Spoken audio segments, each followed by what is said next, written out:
My name is Zandra Chestnut. I'm retired federal employee. I use art because I'm creative and I do it as a hobby. I don't do it full time. I do not. I work within my home. I use my bedroom, spare bedroom, to as an office and a studio. Very simple. I am currently working on my website, and sometimes I sell my work depending on the event. So I do pop up markets or art exhibits, and if someone is interested in my work, yes, I will sell it.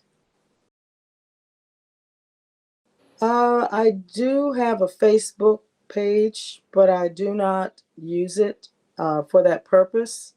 Um, so I guess the answer to that would be not at the present time. Well, I was part of the Pull Up the Chair, the original Pull Up the Chair exhibit.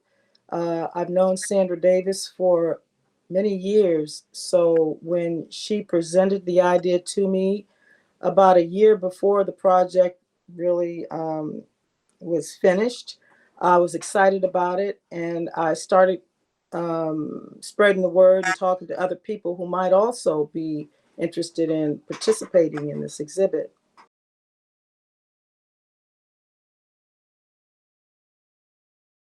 Well, I think all of us have folks in our families that have some type of problem dealing with daily life that causes mental incapacities. I guess you could call it that.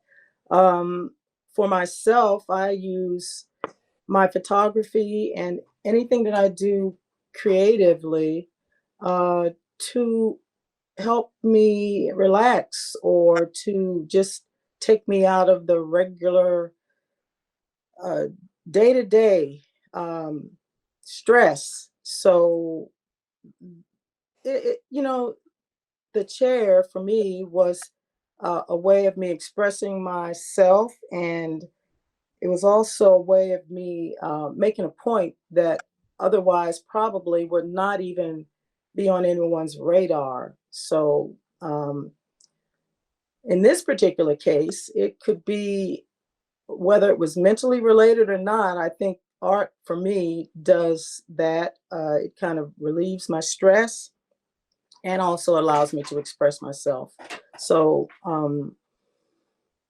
the chair, being a recycled piece of furniture, gave me an opportunity to talk about something that has uh, been a burden for me for about 53 years. I've lived in this city for that length of time. And I originally lived in Virginia and I was able to vote in Virginia. I had equal representation. But when I moved to the district 53 years ago, it's like I gave up all of that for second class citizenship. So that being something that I've carried for as long as I have, I've been having to deal with that in relationship to not only my daily life, but also where I worked for about 40 years. I worked on Capitol Hill, and I worked for a senator who has millions of constituents that have full representation in Congress.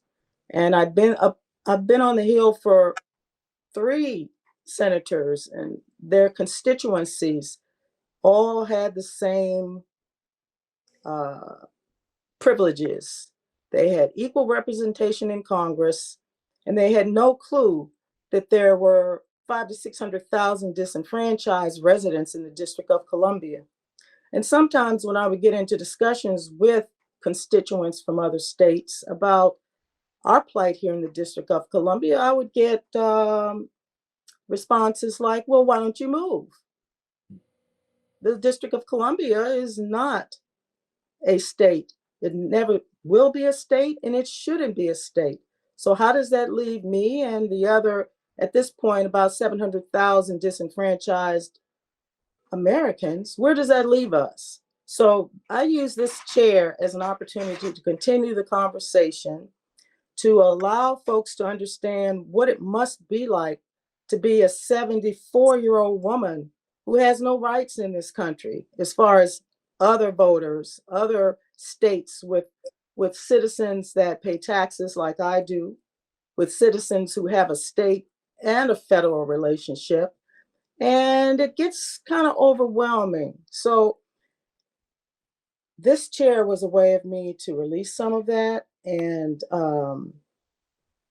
hopefully in our discussions, when we have this exhibit, I'll have folks who can understand my position and would be willing to support me.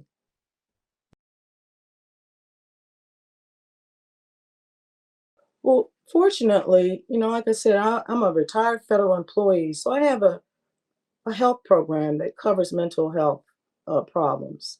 Now, I have never uh, consulted a doctor about this particular uh, feeling or condition that I'm living in, but if I was to do that, I would be covered under my insurance policy.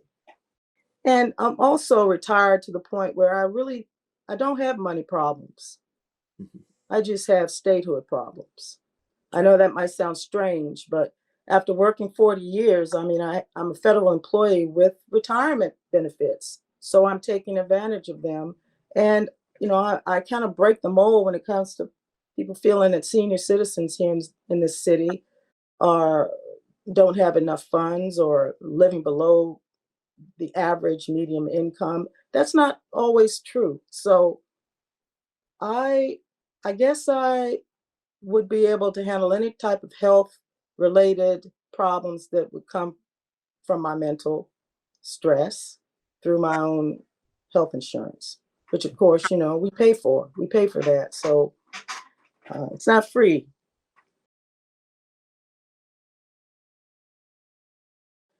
Well, the chair was, like I said, secondhand. I I've worked with repurposed objects. I like to repurpose, and I do a lot of time.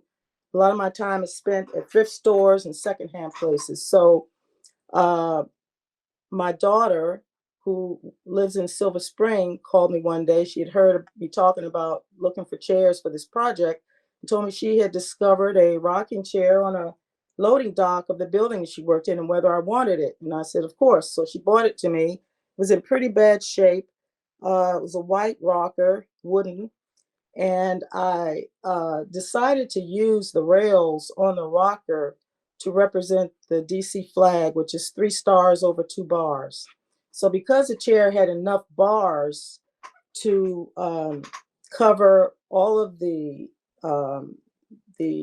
representatives of the District of Columbia, the former mayors of the District of Columbia, I decided to put all that on my chair along with some other statements about no representation, no taxation without representation, colonial co- colonization is what we call it here in the last colony. Well, really, it's not, because there are other territories that the United States has that folks don't have the rights to vote there either. Like, well, Mm. they can vote, but they don't have the representation. They call it a non-voting delegate. Mm. So uh, that started me. I knew that all I needed was the basic colors, the red stars, the red stripes, and the white chair. And it took me the first part of the project was rehabbing the chair, tightening it up, making sure that those loose corners were secure, and then sanding the chair and uh, taking off all the old paint and repainting the chair, and then putting on the signage that I had decided I wanted to put the message about, uh, you know, no representation, no. Oh my God. I mean, you can tell right now that it's still, when I talk about it, it really bothers me because it's not important to anybody that doesn't live outside of the District of Columbia. And then we have 535 members of Congress that have their hands on everything that the District of Columbia does. We have one, what we call non-voting delegate, who can sit in committee and come up with suggestions and listen to the bantering of her uh, cohorts and the other guys that really don't know anything about the District of Columbia. And then when it comes to them going to the floor to vote on whatever she was trying to promote, they don't give her that privilege to vote. So it's like we've got our hands tied. And it's really sad in this, present day that we still have a Congress that wants to control everything, including the citizens of the District of Columbia. So, I Jabari, this is good for you to get me stirred up right now. But the more I think about it, the more upset I get because, I'm sure I'm not alone here in this city with this feeling. And when I get off this call, I'm probably going to have to go meditate or something because you kind of raised my level here.